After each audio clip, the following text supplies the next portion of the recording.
Hi, and welcome to the third of our Smart Catalogue training videos. Today, what we're going to be doing is looking through the features of the Smart Catalogue. So I'm assuming that from now, you've already downloaded, configured your Smart Catalogue and are ready to go and have a wander around it. So this is the test. Have you saved your app somewhere where you can easily get at it?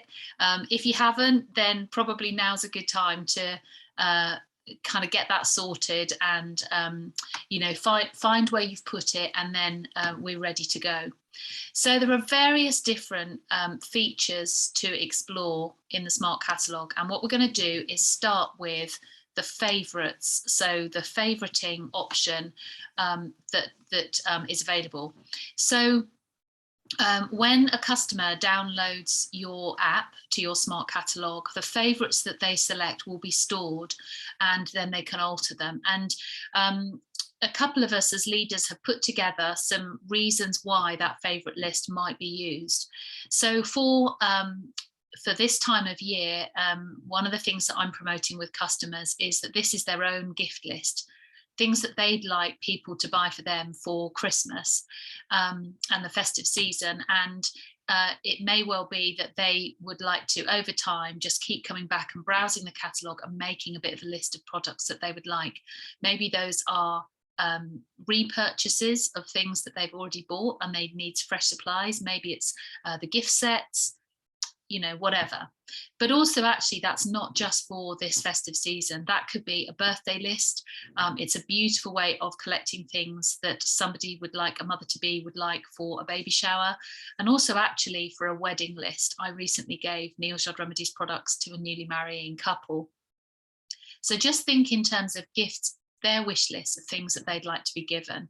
But actually also there are some other ways to use this. So products that I'd quite like to buy as a customer in the next few months. Of course, this works for consultants as well. So use the wish list for yourself and purchases you'd like to make, or perhaps earn yourself having done particular activity in your Neil's Yard Remedies business. Another thing is just to make a list of regular products that I use, and it just makes it really easy to reorder. So think like regular purchases in a supermarket shopping basket. When you shop online, it will save your last order, won't it? So it's really easy to then reorder those items. And one of the amazing features about this favourites thing is to be able to share with the consultant when offers come up.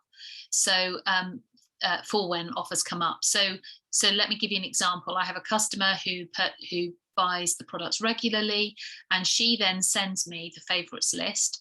And then when particular promotions are available, I can go through those customers' wish lists and get in touch with them specifically about items that they may be interested in that are part of that promotion.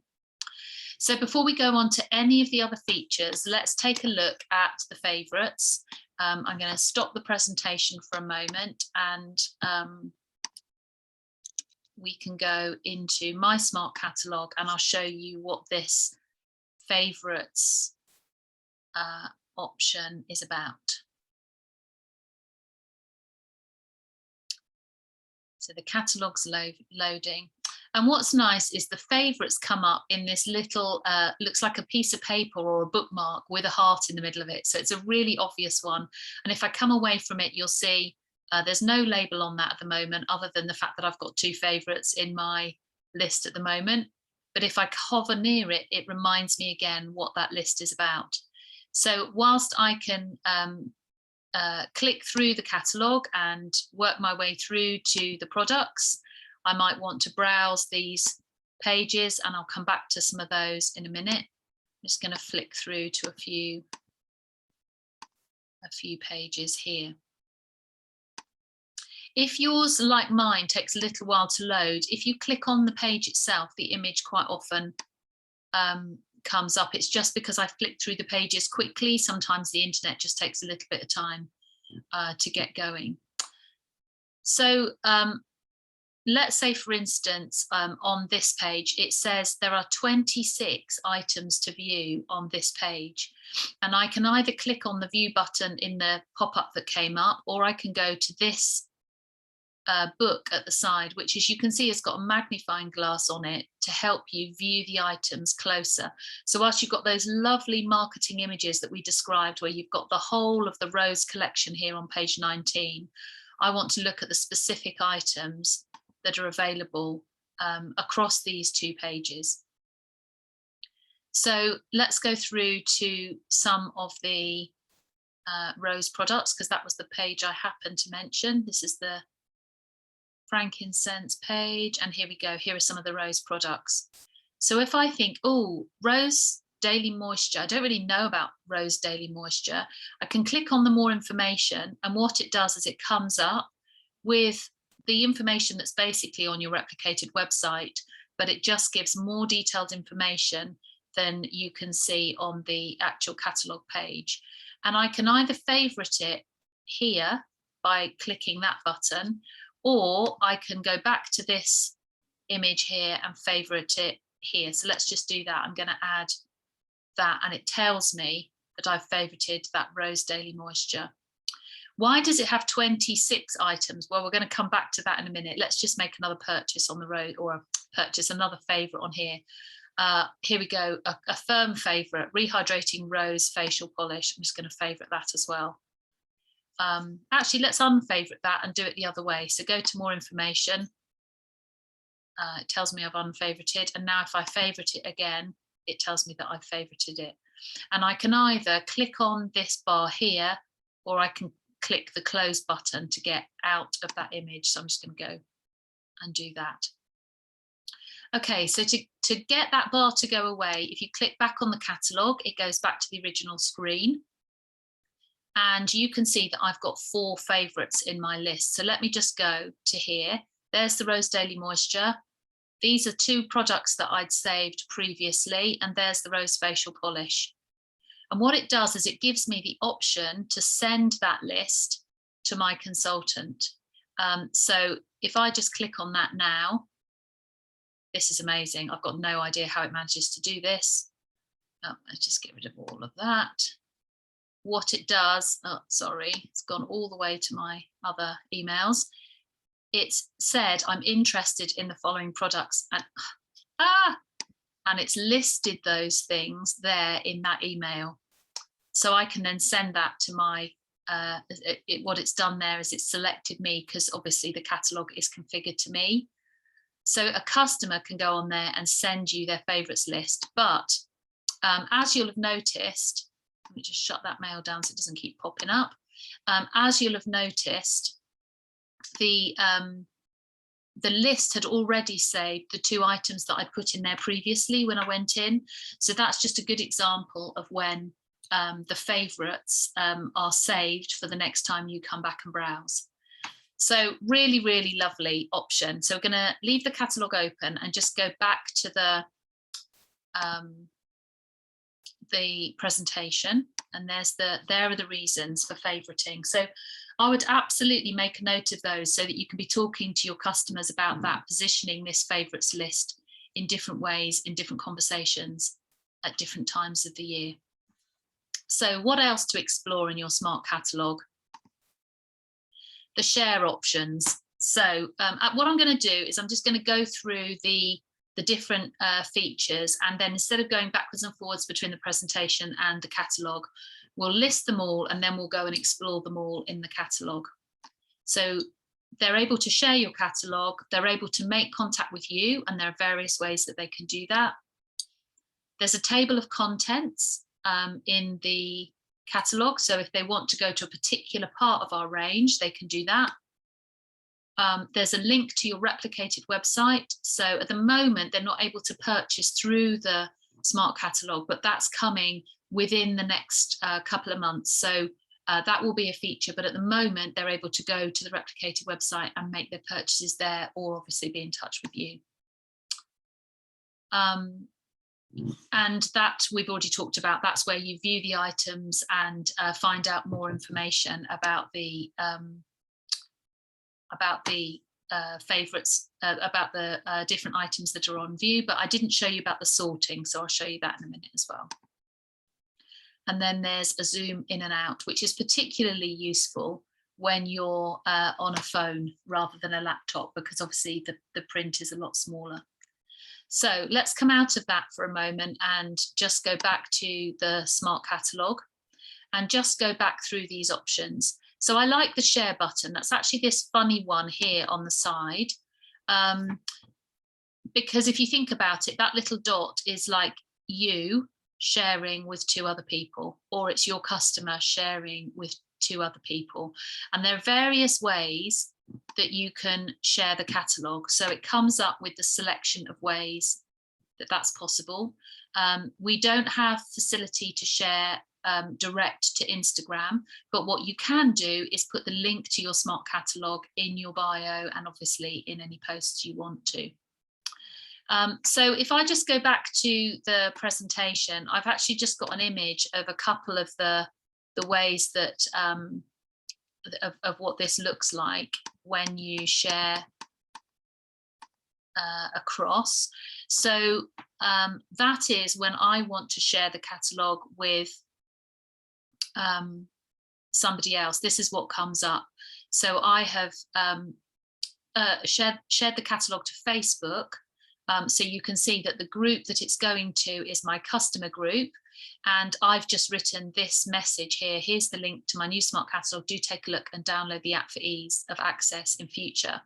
I'm also then going to follow that up with some ideas to engage my customers in that Smart Catalogue. So we'll talk about that in the next video.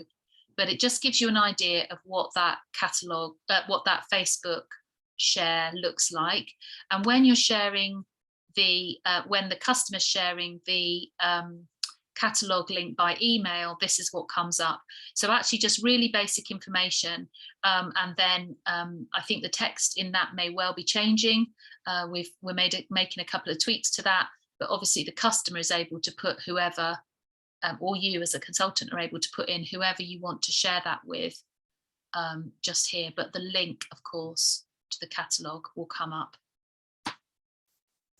So that just gives you a couple of images of what those look like. And then obviously you've got Twitter, Pinterest, LinkedIn.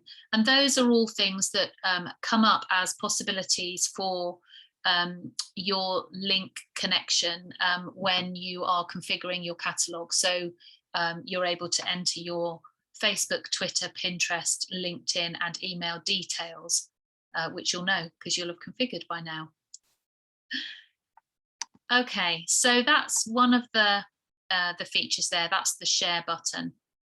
This one here that looks like a postcard is how the customer can make contact with you. So if we just click on that, there are various ways that the customer can be in touch, and it's all fairly self-explanatory really. But also in terms of your QR code, if you want to be able to show somebody your QR code so that they can instantly take a photograph of that on their phone, they can QR code the take a photo of the QR code, and then they've got your Smart Catalogue downloaded to their phone. That's all good. And then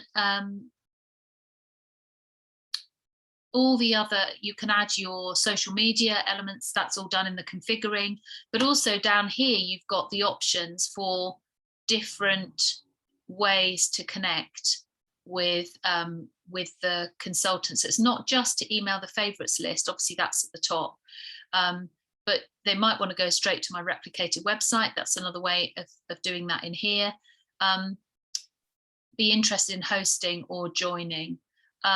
And this one I just wanted to draw attention to, because for my customers, I use WhatsApp broadcast lists, because that way everybody gets the message I send out, but nobody gets to see each other's contact details or personal responses to my messages.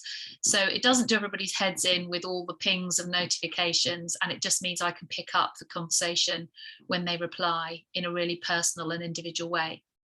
But unfortunately, you can't link Smart Catalogues to WhatsApp broadcast lists. You can only link them to a WhatsApp group. So I have started a WhatsApp group that is just for incoming customer communication. So if they click on this, they will be able to join a group that currently only has one person in it, a willing volunteer who is willing to be the base of that group, because you can't start a group with nobody in it, and you can't start a group with only yourself in it. So I've got a willing volunteer. I suggest you find a willing volunteer who's happy to be there, knowing that any customer who comes into that group, I'm then going to make direct contact with and move them into my broadcast lists. I think that's the best way currently for us to get round a slight bump in the road there. Okay, so what have we got next? We've got the table of contents. So this one's a little bit hidden.